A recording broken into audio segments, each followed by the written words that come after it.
Y ahí en el lugar donde están, les invito a que me acompañen con una palabra de oración. Padre amoroso, te damos las gracias en este día por tu amor, tu misericordia, tu cuidado para con cada uno de mis hermanos. Señor, queremos que sea tu Santo Espíritu ministrándonos en esta mañana como tú siempre lo sabes hacer. A ti te damos toda alabanza y toda adoración en el nombre de Jesús. Amén. Muy bien, hermanos, ya estamos en nuestra tercera semana del mes de octubre y ha sido una tremenda bendición poder compartir sobre las solas de la Reforma. Ya hemos estado hablando sobre sola Escritura, que la palabra de Dios es la máxima autoridad, hermanos, en materia de fe y práctica, así como lo menciona 2 de Timoteo, capítulo 3, versículo 16, que la palabra del Señor es inspirada por Él y es útil para redarguir, corregir e instruir en justicia. La semana pasada estuvimos hablando también de solos Cristo, que significa solamente por Cristo, que la salvación se encuentra solo en Jesús, excluyendo así, hermano, todo camino, otro camino para llegar a Dios, solamente por medio de la persona de Jesucristo, como lo menciona Hechos 4:12, que en ningún otro hay salvación, solamente en Jesús, hermano, en Jesucristo. Hoy vamos a estar compartiendo nuestra tercera sola fide o solamente por fe. Que la salvación, hermanos, solo se puede recibir cuando ponemos nuestra confianza plenamente en aquel que murió, en aquel que resucitó, hermano. De esa manera, hermano, vamos a excluir todas las posibilidades de nuestras obras. Solamente por la fe hemos sido salvos. Hermanos, de ahí también las otras semanas vamos a hablar sola gratia, que significa solo por gracia, y soli deo gloria, que es solamente a Dios la gloria. Pero hoy vamos a enfocarnos en nuestro estudio solamente por fe. Para hablar de la fe, hermanos, es necesario irnos al contexto general de toda la iglesia. La iglesia de estos tiempos enfrenta, hermano, momentos muy, pero muy peligrosos. Cuando uno hablaba de la fe hace 50, 100 años atrás, había mucha claridad en relación a la fe. Pero hoy en día, hermano, hay mucha confusión cuando hablamos de la fe. Han tergiversado, hermano, la fe cristiana evangélica. Y eso es un peligro, hermano. Ahora se está compartiendo no un evangelio correcto y ya no se está compartiendo en relación como debemos mencionar la fe. Han tergiversado la fe diciendo de esta manera: Dios tiene que salvarme porque yo creo en Él. Pero yo sigo con mi borrachera, yo sigo con las mujeres, yo sigo con esto, con lo otro. Y la persona dice: Dios tiene que salvarme porque yo solamente creo en Él, pero no vemos cambio de vida. Entonces hay personas que dicen: yo tengo que salvarme cuando yo quiera. Y así convertimos muchas veces, hermanos, a Dios nuestros propios siervos. Y ese es un peligro. Ahora hay muchos cristianos que están viendo la fe de esa manera. Han tergiversado la fe diciendo que se genera por repetir algunas palabras. Ahora es algo muy común, hermanos, escuchar a muchas personas que cuando hacen un llamado evangelístico dicen: hermanos, repitan esta palabra conmigo. En una oportunidad les comparto, hermanos, en una oportunidad llegó a la iglesia una señora con posesión demoníaca, pero su familia me comentaba que era una señora que había recibido a Cristo. Entonces, si una señora con esa condición, que viene en posesión demoníaca, dice que ha recibido a Cristo, ahora han tergiversado la fe. Y su familia decía porque ella repitió una palabra de oración que le hicieron en la iglesia. Ahora hemos tergiversado la fe diciendo que solamente por repetir palabras ya la gente es salva, y no es así. Hermanos, también han reducido la fe solamente en un cuerpo de doctrina. Con tal de que creas algunas cosas eres salvo. Si crees sobre la salvación ya eres salvo. Si crees sobre el pecado ya eres salvo. La gente solamente menciona en creer, pero no es que ellos se sientan pecadores, no es que ellos se sientan que Jesucristo es el Señor de su vida. Solamente es un cuerpo de doctrinas que ellos están creyendo. Es como la Iglesia Católica. La Iglesia Católica tiene su sacramento y como ellos creen en su sacramento, ellos piensan que por creer en su sacramento ya son salvos. Entonces han tergiversado la fe. Vivimos tiempos muy peligrosos, hermano. Y hoy día tenemos que compartir un texto base, una base bíblica, hermanos, que nos tiene que llevar a entender cuál es la fe verdadera o la fe salvífica. ¿Y cuál es nuestra base bíblica, hermanos? Lo encontramos en Efesios 2:8. Acompáñenme con su Biblia. Dice que porque por gracia sois salvos por medio de la fe, y esto no es de vosotros, pues es don de Dios. Este pasaje nos ayudará, hermanos, a poder entender sobre la fe. Esto me lleva a que muchas veces hay tantos cristianos que dicen, no, mis papás son cristianos. Porque mis papás son cristianos, tal vez yo ya soy un hijo de Dios. Yo puedo mencionar lo siguiente: soy un hijo de pastor, tengo la bendición de ser un hijo de pastor. Pero que porque mi padre sea pastor no significa que yo ya sea cristiano, creyente. En algún momento yo tuve que tomar una decisión consciente y tuve que reconocer mi pecado delante del Señor y tuve que decirle, Señor Jesucristo, sé mi Señor y Rey de mi corazón. Hubo una aceptación, hubo un conocimiento de mi pecado, de mi maldad, y Cristo vino a mi corazón y me sacó de muerte a vida.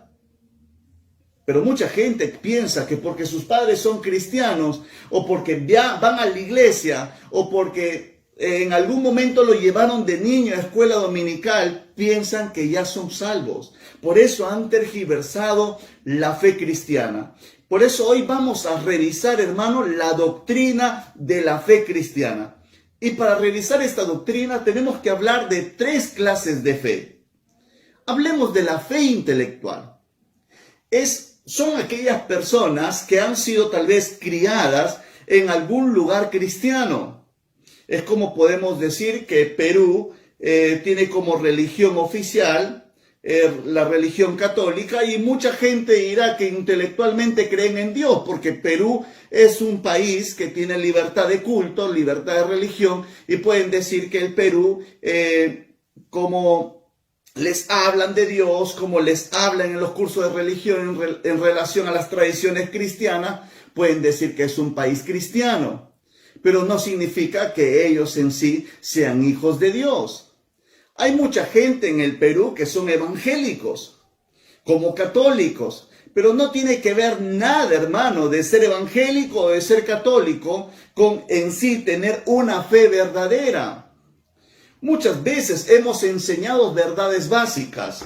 Hemos enseñado verdades básicas a los hermanos de la iglesia, y en algún momento, cuando ellos han pasado su entrevista del bautismo, nos hemos dado cuenta de que muchas de las personas han respondido correctamente en su entrevista de bautismo.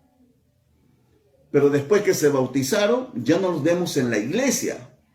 Después que se bautizaron, ya no están con nosotros congregando. Después que se bautizaron, a veces algunos van a discotecas o algunos ya llevan una vida totalmente en libertinaje. Por eso debemos de tener mucho cuidado con esta fe intelectual. Porque esta fe intelectual se enseña, así como uno enseña el curso de religión. Se enseña, la fe intelectual es una fe que se puede enseñar, pero no tiene emociones. Es una fe que no tiene emociones. Sabe que es pecado, pero no se siente pecador. Ese es un tremendo peligro. Hay gente que te habla, sí, yo sé que ese es pecado, pero no se siente que es un pecador. La Biblia nos enseña, hermano, hay caminos que al hombre le parecen derechos, pero su fin es un camino que lleva a la muerte. Pero muchas veces ellos saben que ese camino les lleva a la muerte, pero no quieren cambiar de decisión y no quieren regresar a Cristo. La fe intelectual, hermanos, también es una fe que no tiene cambio externo. La persona sigue igual. Ese es otro peligro. Uno puede decir, pero hermano, Ya tiene 10 años en la vida cristiana, pero no deja de tomar. Ya tiene 20 años en la vida cristiana, pero sigue llevando una vida totalmente desordenada. Porque esa es la fe intelectual. La fe intelectual, hermanos, la persona no tiene ningún cambio de vida. No hay cambio externo en la vida de esa persona. Pero también esta fe intelectual no hay compromiso con Cristo. Esta persona no quiere servir a Dios. Esta persona no quiere vivir una vida conforme a la palabra. No quiere ofrendar, no quiere evangelizar, no quiere orar. Y ese es un peligro. Esta fe intelectual lo tienen muchos creyentes en la iglesia. Esta fe intelectual confunde a muchas personas. Personas que solamente pueden decir, es suficiente con conectarme por internet a los cultos de la iglesia, eso es suficiente. Y piensan que de esa manera están agradando al Señor. Pero no quieren servir al Señor. Debemos de tener mucho cuidado, hermanos. Santiago capítulo 2, versículo 19. Nos va a hablar, hermanos, sobre los demonios. Y dice, ¿tú crees que Dios es uno? El pasaje menciona, bien haces, también los demonios creen y tiemblan. Esta fe intelectual también tienen los demonios. Y todo creyente debe de tener mucho cuidado. Solamente el conocer a Dios o el conocer a Cristo intelectualmente, pero en su vida no hay ningún tipo de emoción o ningún tipo de cambio. Es como la gente, yo le pregunto a muchas personas que en algún momento puedo conversar. El otro día conversaba con alguien que le gustaba mucho el trago. ¿Tú crees en Dios? Esta persona me decía que sí cree en Dios. Compartía con un pandillero, con un drogadicto, le decía, ¿tú crees en Dios? Esta persona me decía, cree en Dios. Hay tantas personas que creen en Dios intelectualmente, pero no tienen vidas transformadas. Sus vidas no han cambiado. Esta clase de fe, hermanos, como le hemos mencionado, tienen los demonios, porque ellos saben quién es Dios. Ellos saben quién es Cristo, pero no lo aman. Lo rehúsan. Rehúsan arrepentirse de toda su rebeldía espiritual. Esa es la fe intelectual. Esa es una clase de fe, pero la Biblia también nos habla de una fe temporal. Ahora, la fe temporal lo podemos encontrar en Mateo capítulo 13 a través de las parábolas. Cristo habla de esta fe a través de la parábola del buen sembrador, mostrando, hermano, el ejemplo de terrenos. Vamos a leer Mateo capítulo 13 del 4 al 8. Acompáñenme ahí con sus Biblias. Mateo capítulo 13 del 4 al 8. Mientras sembraba, parte de la semilla cayó junto al camino. Pasaje menciona y dice, y vinieron aves y la comieron. Parte cayó en pedregales, donde no había mucha tierra, y brotó pronto, porque no tenía profundidad de tierra, pero salido el sol se quemó. Y porque no tenía raíz, se secó. Y parte entre espinos, y los espinos crecieron y la ahogaron. Pero parte cayó en buena tierra, y dio fruto, hermano, cual a 100, cual a 70 y cual a 30 por uno. También ese mismo pasaje de Mateo 13 va a dar la explicación de esta parábola del buen sembrador. En Mateo 13 del 20 al 22. Y aquí va a mencionar. Vamos a leer Mateo capítulo 13 del 20 al 22. Y el que fue sembrado en pedregales, este es el que oye la palabra, dice. Y al momento la recibe con gozo, pero no tiene raíz en sí, sino que es de corta duración. Pues el venir la aflicción o la persecución por causa de la palabra, luego tropieza. Dice, y el que fue sembrado entre espinos, este es el que oye la palabra, pero el afán de este siglo y el engaño de las riquezas ahogan la palabra y se hace infructuosa. Aquí podemos ver la reacción de dos. La reacción de dos personas. Uno es de personas de pedregales. La raíz, la semilla que cayó en pedregales. Dice que oye y al momento dice que la recibe con gozo, pero no tiene raíz. De ahí el segundo es los espinos. Oye la palabra y responde, pero el afán de este siglo lo ahoga. Hermano, estas dos clases de terreno, hubo una respuesta. Y la respuesta fue buena aparentemente. Aparentemente parece que hay una conversión aquí. Aparentemente parece que hay una aceptación del evangelio, de la palabra. Podemos ver que tal vez salió del culto con alegría, salió del culto con gozo, pero es de corta duración. Porque al llegar las pruebas, las dificultades, las tempestades, regresaron atrás. Esto puede pasar, hermano, el día de mañana. Ahora nos acompañan muchas personas a través de nuestras redes sociales. Ahora nos acompañan personas en distintos programas de niños, de adolescentes, jóvenes, matrimonios, hombres, mujeres. Nos acompañan mucha gente en cursos, en preparación. Y mucha gente ha venido a los pies. Mucha gente ha venido a buscar a Dios. Pero por esta situación del COVID-19, el día que se vaya este virus, el día que ya no esté este virus, la gente vendrá con esa misma disposición a buscar de Dios, o será como este tipo de tierras que cayó en pedregales y cayó en espinos, pero que ellos respondieron con prontitud la palabra, pero como no tuvieron raíz, se secó. Entonces, hermano, el problema de estas dos tierras, hermano, es que no hay fruto. Y la Biblia, ¿qué dice? Así que por sus frutos lo conoceréis. Nosotros vamos a conocer a la gente por sus frutos. Nosotros vamos a conocer a las personas cuando estas personas se mantengan firmes. Hermano, pasará el COVID-19, pasará el coronavirus por nuestra casa, ya saldrá del Perú.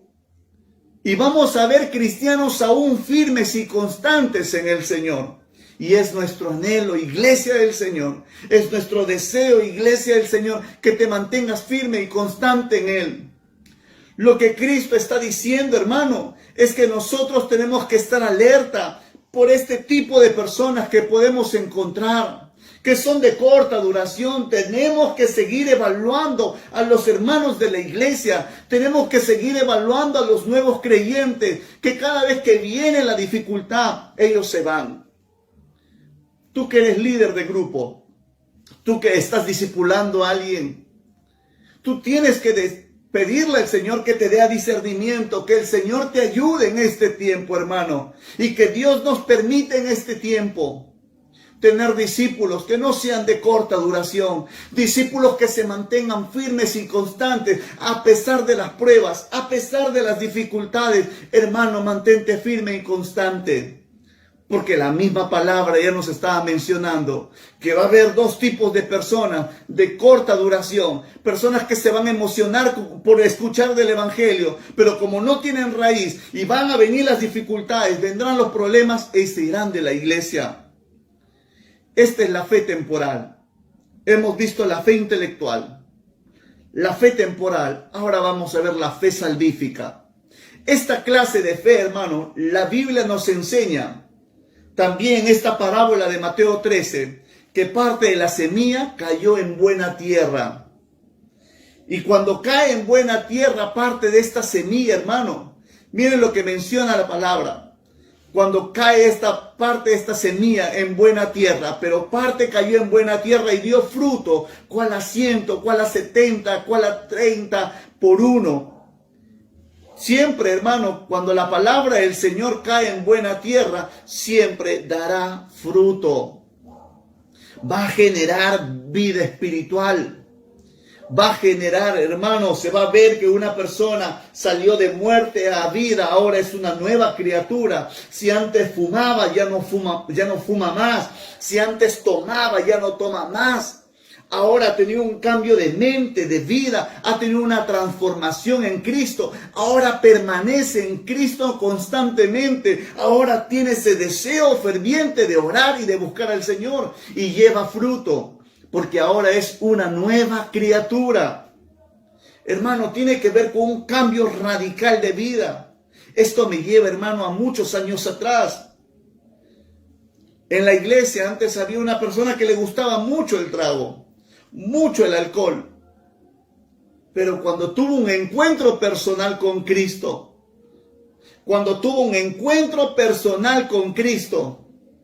esta fe fue una fe salvífica, porque desde ese momento que tuvo ese encuentro personal y reconoció a Cristo como Señor y Salvador de su vida y reconoció que era un hombre pecador, desde ahí en adelante su vida cambió. Ahora él es un pastor, ahora él es un siervo del Señor. Y agradecemos al Señor porque sí hay cambios radicales de vida.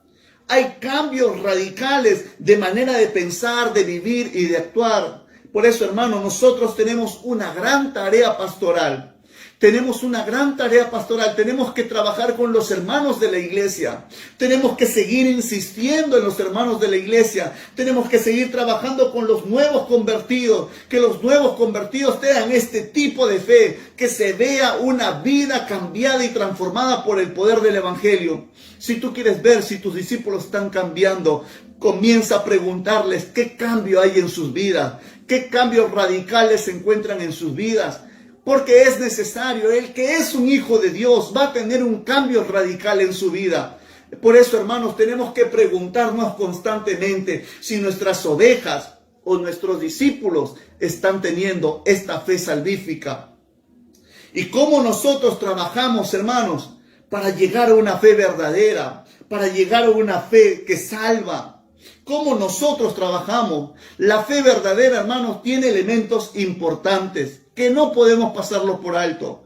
Primero es el aspecto intelectual. Cuando uno habla del aspecto intelectual, uno habla de la predicación. Tenemos que enseñar la fe. Tenemos que enseñar la doctrina de la fe, hermano. Muchas veces estamos preocupados por predicar mensajes, muchas veces de motivación, muchas veces mensajes dinámicos o creativos, pero muchas veces no explicamos con claridad sobre el pecado, muchas veces no explicamos con claridad sobre la fe, sobre la muerte en Cristo, sobre la resurrección en Cristo, sobre los beneficios en Cristo, sobre la persona de Cristo, sobre la cruz de Cristo. Muchas veces no le enseñamos a la gente. El aspecto intelectual, el aspecto de la predicación debe ser constante en la iglesia. Que Dios te permita a ti, hermano, que Dios nos permita a nosotros que predicamos la palabra, que este aspecto intelectual, que este conocimiento, tú vayas día a día aprendiendo más de la cosa del Señor. Pero que alguien te hable un evangelio completo, que alguien te diga intelectualmente un evangelio como es. Si están hablándote del pecado, que entiendas con claridad sobre la decadencia de la condición del hombre. Que si te están hablando de Cristo Jesús, que entiendas que la cruz de Cristo, que Cristo es el único camino, verdad y vida. Pero también la fe verdadera tiene otro elemento importante, hermano, que es el aspecto emocional. El aspecto emocional es necesario poder verlo a través del quebranto. Las personas tienen que mostrar emociones, es decir, hermanos, tienen que mostrar quebranto. Muchas veces cuando se predica del pecado, hay mucha gente muy dura de corazón. Son conscientes que son pecadores, pero no sienten quebranto alguno. He tenido en muchas oportunidades, hermano, el predicar, el confrontar a alguien en relación al pecado. Y he visto también, cuando he predicado sobre el pecado, para que la gente venga a Cristo, he visto corazones muy quebrantados, muy compungidos. Pero también he visto corazones fríos. He visto personas que no han querido saber nada en relación a Dios. Y ese es un peligro, hermanos. Ese es un gran peligro. Por eso es necesario seguir hablando de la santidad de Dios. Por eso es necesario seguir hablando sobre el pecado. Por eso es necesario seguir hablando sobre el amor de Dios. Pero debemos de predicar todo el consejo de la palabra. Años atrás había un avivamiento enorme en Irlanda. En Irlanda hubo un despertar enorme. Personas, las calles estaban llenas de personas que gritaban, decían: Dios, no me quiero ir al infierno. Dios, yo me arrepiento en esta oportunidad. Personas que estaban compungidas por escuchar el mensaje del Señor. Ese era el avivamiento de Irlanda. Pero ahora en este tiempo hay mucha gente dura de corazón, mucha gente que peca deliberadamente, mucha gente que tiene una vida tan libertina. Y necesitamos seguir predicando a la gente. Necesitamos seguir predicando, porque es el único Señor, es el único Dios que puede transformar y cambiar. Por eso el salmista David decía: Señor, cree en mí un corazón limpio y renueva un espíritu recto dentro de mí. El salmista David también decía: en mi corazón he guardado tus dichos para no pecar contra ti. David entendía, David se quebrantaba, David decía: contra ti solo he pecado. Su corazón de David constantemente estaba quebrantado. Por eso la fe verdadera tiene este elemento importante, hermano. Es el aspecto emocional, y el aspecto emocional se tiene que dar a través del quebranto. Cuando una persona viene a los pies de Cristo y le dice: Señor Jesucristo, así está mi vida. Señor Jesucristo, te necesito. Pero también hay otro aspecto, que es el aspecto evolutivo, el aspecto de la voluntad. Tiene que haber un cambio de actitud, un cambio de vida. Nosotros siempre le hemos enseñado a los hermanos de la iglesia que arrepentimiento es cambio de actitud. Por eso ya no son nuestros deseos, y ahora es la voluntad de Dios. Ahora es el Espíritu Santo. El Espíritu Santo produce en nosotros ese cambio. El Espíritu Santo produce en nosotros ese convencimiento en nuestra voluntad de poder dejar cosas, de poder decir: estas cosas ya no me edifican, estas cosas ya no me ayudan. Ahora lo dejo en el nombre de Jesús. Ahora hemos pasado de muerte a vida espiritual. La palabra, ¿qué es lo que nos menciona? Que de modo que si alguno está en Cristo, nueva criatura es. Las cosas viejas pasaron, he aquí todas son hechas nuevas. En Cristo Jesús, hermano, tu vida debe de cambiar. En Cristo Jesús, tu vida tiene que mostrar un cambio. Preocúpate, hermano, si el día de mañana tú tienes un discípulo, o si conoces a un hermano de la iglesia que no está teniendo un cambio de vida. Preocúpate por él. Porque la fe verdadera es una fe que trae cambio. Es un aspecto evolutivo, es una voluntad. Es algo que trae un cambio en su voluntad, un cambio, una renovación en la mente. Tiene un aspecto distinto en la vida. ¿Y quiénes son los primeros testigos que ven este cambio? La familia. La familia, los hijos, la esposa, el esposo, son los que ven ese cambio y dicen: mi hijo está cambiando, mis padres están cambiando.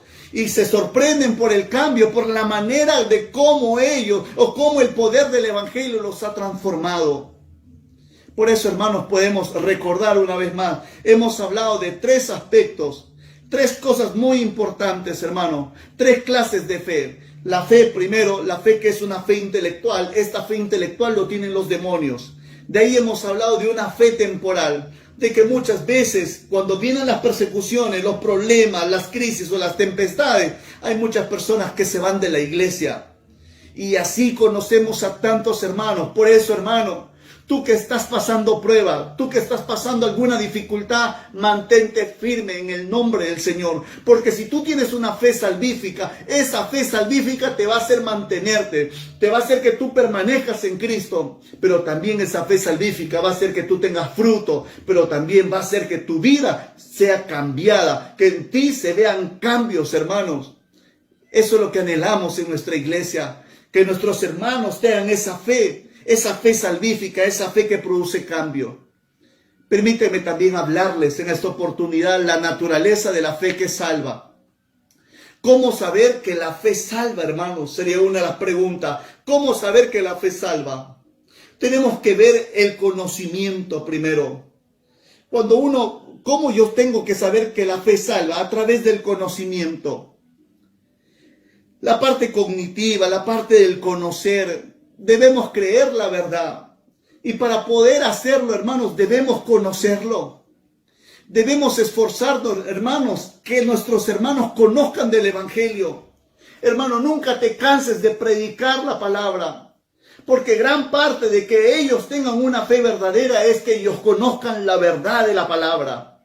Por eso nosotros hablamos de sola escritura, que la palabra del Señor es la máxima autoridad, manual de norma y de conducta del hombre.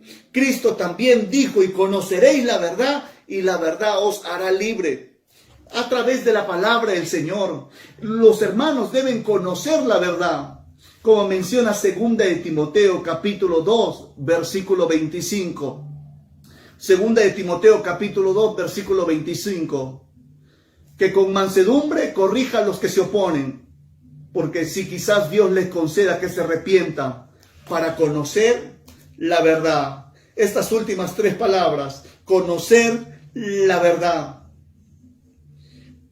El creyente o toda persona debe conocer la verdad.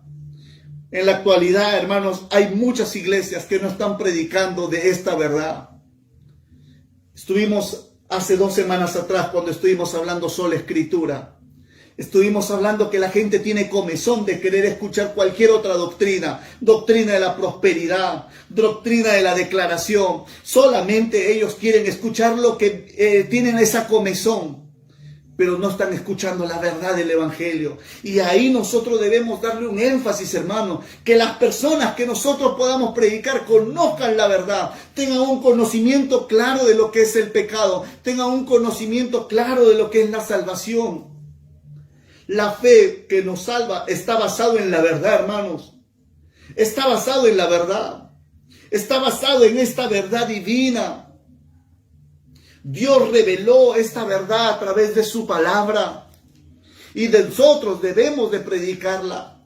Pablo afirma también en Romanos 10:17, hermanos, que la fe viene por el oír la palabra del Señor.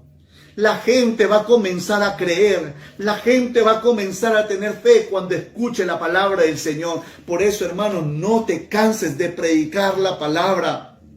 La pregunta que haríamos: ¿cuánto conoces de la palabra del Señor en tu vida?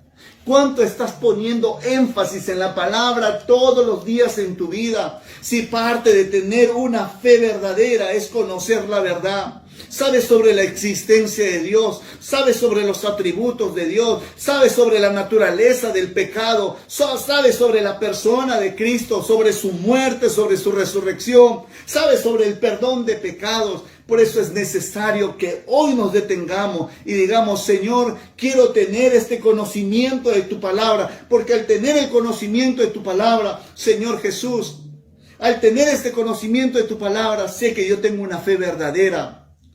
Porque no vamos a tener una fe verdadera, hermanos, si no conocemos la palabra del Señor. Y necesitamos conocer la palabra del Señor. Si estás ahí con alguien a tu costado, dile: papá, mamá, hermano, necesitamos conocer la palabra del Señor en nuestra vida. Por eso, hermano, es el conocimiento, la parte cognitiva, la parte del conocer. Necesitamos conocer la verdad de la palabra para el día de mañana, hermano, poder ponerlo en práctica. Es la naturaleza de la fe que salva. La naturaleza de la fe que salva conoce, pero también la naturaleza de la fe que salva tiene una aceptación. Hay una aceptación de esa verdad. Las personas que tienen que hacer, hermano, es escuchar. Pero después de escuchar, después de que pasan del conocimiento, entran a la convicción de la aceptación del mensaje de la palabra. Muchas veces no estamos convencidos, hermano. Muchas veces no estamos convencidos. Nos hablan sobre el pecado, pero no entra un convencimiento de que somos pecadores. Nos hablan de que Cristo tiene que ser el Señor de nuestra vida, pero no hay un convencimiento de que Él gobierne nuestro corazón. Tiene que haber una aceptación, hermano. Si no hay una aceptación en la vida del creyente, hermano, no pasa nada. Después del conocimiento viene la aceptación. La verdad hay que creerla. Y hay que aceptarla en nuestra mente, en nuestros corazones. Hay que pasar del conocimiento a la convicción de la verdad. Juan 2:22 menciona: por tanto, miren lo que decía el Señor Jesucristo: por tanto, cuando resucitó de entre los muertos, sus discípulos se acordaron que habían dicho esto y creyeron la escritura y la palabra que Jesús había dicho.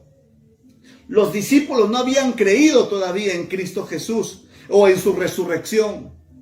Ellos recién se acordaron de sus palabras. Y cuando se acordaron de sus palabras, ellos recién entendieron, hubo una aceptación en ellos de que Cristo era el Rey, de que Cristo era el Señor. Hermano, nadie es salvo si no acepta que Jesús es Dios. Nadie es salvo si no hay una aceptación en su vida de las verdades que la palabra nos enseña. Verdades como el pecado, verdades como la salvación. Hemos estudiado que la naturaleza de la salvación o de la fe es el conocimiento, es la aceptación, pero también tiene que ver con la confianza. Tenemos que depositar nuestra plena confianza en Dios. Hermano, ¿tú confías en Cristo? ¿Tú depositas tu confianza en Cristo Jesús? Nuestra confianza en la salvación no depende de nuestras buenas obras. También vamos a estudiar eso. No depende de nuestro diezmo, no depende de nuestras ofrendas, no depende si tú eres un miembro de la iglesia o no. Hermano, tu confianza en la salvación depende solamente de Cristo Jesús. Depende cuando depositas toda tu confianza en Él y descansas en Él, sabiendo que en Él encuentras el oportuno socorro para tu alma. El pecador, hermano, tiene que transferir toda su confianza de sí mismo a Dios. Debe decirle, Señor, yo estoy en muerte espiritual, pero tú eres el único que puede sacarme de muerte a vida eterna. Como vamos a leerlo aquí en Efesios capítulo 2, versículo 1 al 3. Y Él os dio vida a vosotros cuando estabais muertos en vuestros delitos y pecados, en los cuales anduvisteis en otro tiempo siguiendo la corriente de este mundo, conforme al príncipe de la potestad del aire, el espíritu que opera en los hijos de desobediencia, entre los cuales también todos nosotros vivimos en otro tiempo en los deseos de nuestra carne, haciendo la voluntad de la carne y de los pensamientos, y éramos por naturaleza hijos de ira, lo mismo que los demás. Pero Dios, que es rico en misericordia, por su gran amor con que nos amó, aun estando nosotros muertos en pecado, nos dio vida juntamente con Cristo. Por gracia sois salvos.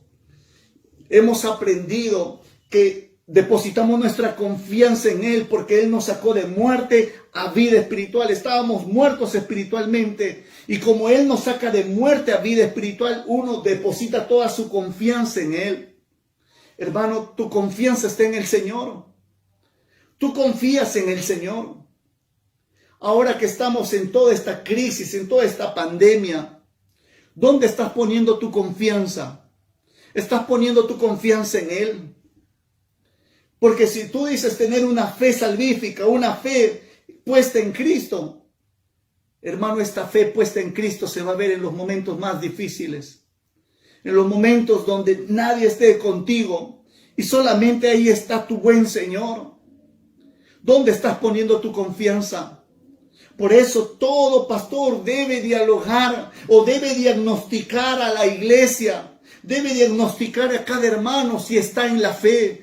Todo pastor debe diagnosticar a cada hermano si se está manteniendo firme en los caminos del Señor o no. Si está poniendo su confianza en los caminos del Señor. Si aquel hermano está enfermo, ¿en quién deposita su confianza? Si aquel hermano no tiene para comer, ¿en quién deposita su confianza? Si aquel hermano está pasando una tribulación, una prueba en la familia, en su matrimonio, ¿en quién está depositando su confianza? Hermanos, primero debemos de conocer la palabra. Tiene que haber una aceptación, pero también debemos de transferir toda nuestra confianza en la persona de Cristo Jesús, porque es a través de Cristo Jesús que nosotros podemos tener victoria. Es a través de Cristo Jesús que nosotros podemos descansar. Por eso quisiera concluir con lo siguiente. La fe es lo que nos une a Cristo y nos concede todos los beneficios de su vida, muerte, resurrección. Nosotros tenemos la bendición, hermanos, de haber creído en Cristo Jesús. La palabra del Señor dice que la fe viene por el oír la palabra. En algún momento alguien te predicó del Evangelio. Y ahí es cuando el Señor puso en tu corazón ese deseo de creer en Cristo Jesús. Por eso ahora tú crees que Cristo, crees todos los beneficios en Cristo. Crees que eres salvo por gracia, por fe. Crees que eres regenerado, crees que eres justificado por Él. Pero también es necesario llegar a un tiempo en nuestra vida cristiana y con nuestros discípulos y con los hermanos en la fe, decirle lo que el apóstol Pablo mencionó en 2 Corintios 13:5. Pablo exhortó a los creyentes de Corintio y les dijo: examinaos a vosotros mismos si estáis en la fe. ¿Por qué? Porque Pablo estaba viendo que había muchas personas en la iglesia que decían seguir a Cristo, que decían venir a una iglesia, pero no tenían cambio de vida. Habían tergiversado la fe cristiana. Por eso el apóstol Pablo le dijo: examinaos a vosotros mismos si estáis en la fe. Y es necesario, hermanos, hoy día que nos examinemos todos juntos si estamos en la fe. Evalúa tu vida, hermanos, si está teniendo un cambio. Evalúa tu propia vida.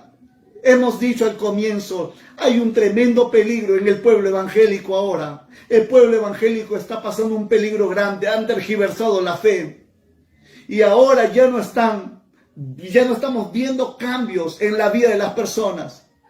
Ese es un peligro grande y debemos de decirle al Señor en esta oportunidad: amado Señor, si yo tengo una fe verdadera, esta fe verdadera va a producir en mí frutos. Esta fe verdadera va a producir cambios. Como hemos hablado, la naturaleza de la fe tiene que ver con el conocimiento de la verdad. Y hermano, a ti ya te han predicado de la palabra de verdad. También la naturaleza de la fe tiene que ver con la aceptación. Y tú has aceptado que eres un hombre pecador. Has aceptado que necesitabas de Cristo Jesús. Has aceptado que necesitabas de un Salvador que es Jesucristo. Pero también la naturaleza de la fe tiene que ver con la confianza. Ahora nos podemos acercar confiadamente al trono de la gracia, sabiendo que en Jesucristo encontramos el oportuno socorro. Permíteme dirigirme a usted, hermano. A usted, hermano, que tiene 5 años en la vida cristiana o 10 años. O a aquella persona que recién empezó la vida cristiana en el tiempo de la pandemia. Hemos estudiado que hay una fe intelectual. Y esta fe intelectual la tienen muchas personas. Lo tienen los testigos, lo tienen los mormones, lo tienen los católicos. Hasta los demonios tienen esa fe intelectual. Porque muchas personas pueden creer en Dios, pero no tienen una vida transformada y cambiada. Pero también hemos visto una fe temporal. Aquella fe que solamente dura, es momentánea, es por poco tiempo. Tal vez tú estés pasando pruebas, tú estés pasando dificultades en tu vida.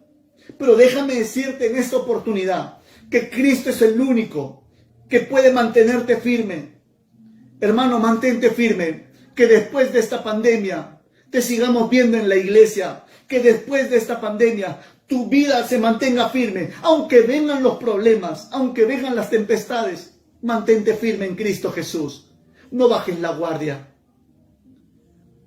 La fe verdadera, hermano, o la fe salvífica, es una fe que conoce quién es Dios, conoce quién es Cristo. La fe salvífica, hermano, es una fe que acepta. Hay una aceptación del pecado. Hay una aceptación de que necesitamos de Cristo como Señor de nuestra vida. Pero también hay confianza. Nos acercamos a Cristo Jesús. Permíteme orar por tu vida. Tú que ya eres creyente y que tienes algunos años, el apóstol Pablo bien lo dijo: evaluémonos si estamos en la fe. Examinémonos a nosotros mismos si estáis en la fe. Te invito, hermano, que cierres tus ojos y que juntos nos acerquemos a la presencia del Señor. Padre amoroso, hoy hemos estudiado de que hay muchos peligros ahora en el pueblo evangélico y han tergiversado la fe cristiana. Pero ahora, Señor, estamos entendiendo, Señor, que la fe y la gracia viene por ti. Pero también, Señor, hemos entendido que los que tienen esa fe salvífica es porque han conocido la verdad del Evangelio. Es porque ha habido una aceptación en sus vidas. Ha habido una aceptación de lo que es el pecado. Ha habido una aceptación de que necesitamos a un Salvador. Necesitamos a Cristo Jesús como Señor de nuestra vida. Pero también ha habido una confianza. Hemos transferido toda nuestra confianza a Cristo Jesús, diciéndole: Señor, te necesitamos. Necesitamos de ti. Por eso, Padre bendito, pedimos, Señor, que tú hoy nos evalúes y examines si estamos en la fe. Señor, si estamos en la fe, tiene que haber cambios en nosotros. Tiene que haber cambios en la vida. Tiene que haber cambios en nuestra manera de hablar, en nuestra manera de pensar. Uno que está en una fe verdadera, en una fe salvífica, tiene cambio en la vida y se mantiene firme hasta el último día. Padre, ayúdanos a mantenernos firmes en ti. Te bendecimos y te alabamos solamente a ti. Y sigue evaluando y examinando a tu iglesia. Y oramos en el nombre de Cristo Jesús. Amén, Señor. Iglesia del Señor, te animo. Te animo que constantemente pongas tu mirada en Cristo Jesús. Vale la pena el vivir por Él. Que Dios te bendiga.